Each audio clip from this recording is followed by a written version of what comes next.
स्वतंत्रता सेनानी नेताजी सुभाष चंद्र बोस ने भारत को आजादी दिलाने में महत्वपूर्ण योगदान दिया है।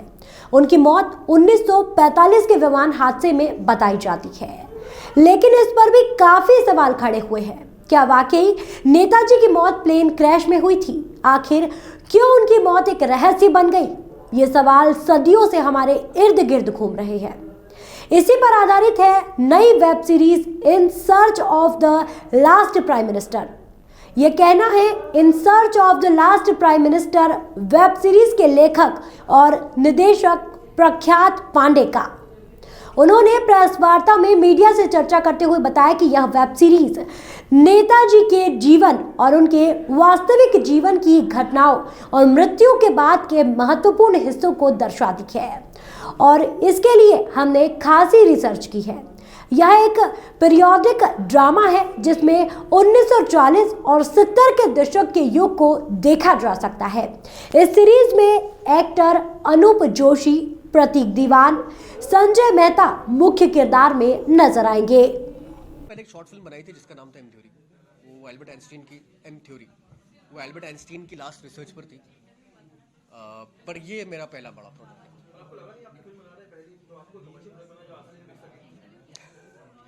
मेरा फिल्मों में आने का सिर्फ और सिर्फ यही, मैं फिल्म मेकर इसलिए बनाऊं ताकि जो सच है मैं उसको दिखा सकूं।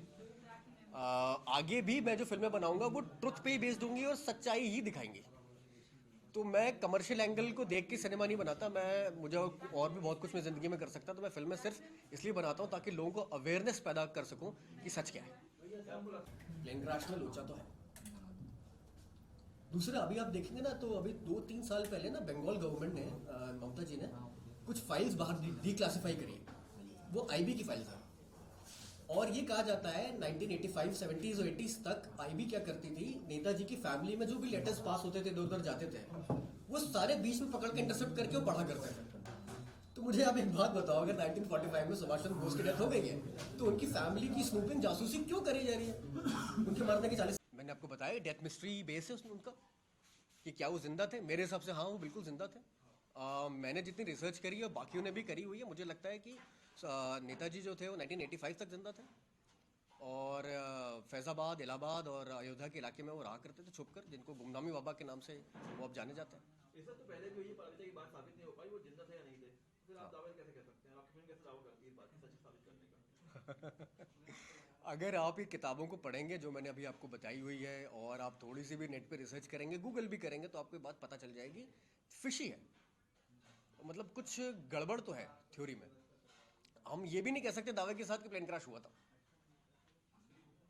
3 थ्योरीज फ्लोट होती हैं हमेशा।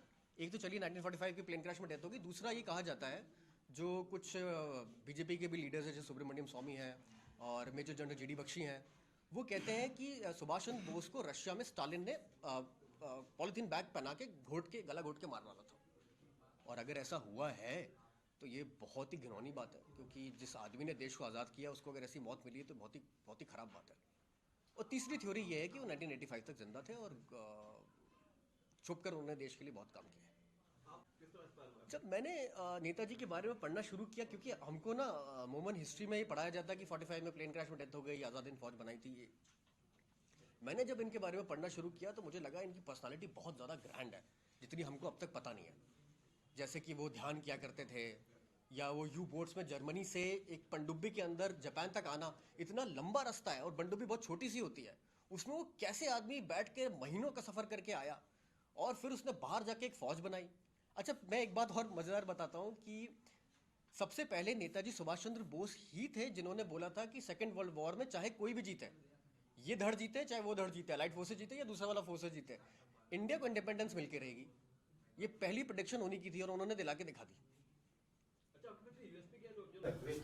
रोल जी, आपकी फिल्म है in search of the lost prime minister, इसमें क्या दिखाया आपने, क्या इसकी यूएसपी है? 1945 के प्लेन क्रैश में एक थ्योरी है कि 1945 के प्लेन क्रैश के बाद सुभाष चंद्र बोस की डेथ हो गई उसी में। पर क्या सचमुच ऐसा हुआ था? क्या सचमुच नेताजी की डेथ 1945 के प्लेन क्रैश में हुई थी? और अगर नहीं हुई थी तो वो कहाँ थे? और अगर थे भी, छुप के रह भी रहे थे, तो वो बाहर क्यों नहीं आए? उसको हाईलाइट करती है, नेताजी की डेथ मिस्ट्री को हाईलाइट करती है फिल्म।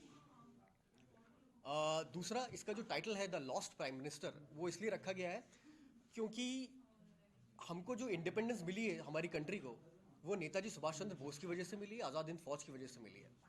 क्योंकि कोहिमा और इम्फाल पर जब अटैक किया था सुभाष चंद्र बोस ने, उसके बाद ब्रिटिशर्स ने हमारे 3 सोल्जर्स को पकड़ा, एक हिंदू थे, एक मुसलमान थे, एक सिख थे, और कहा कि हम लाल किले पे इनको फांसी पर लटकाएंगे।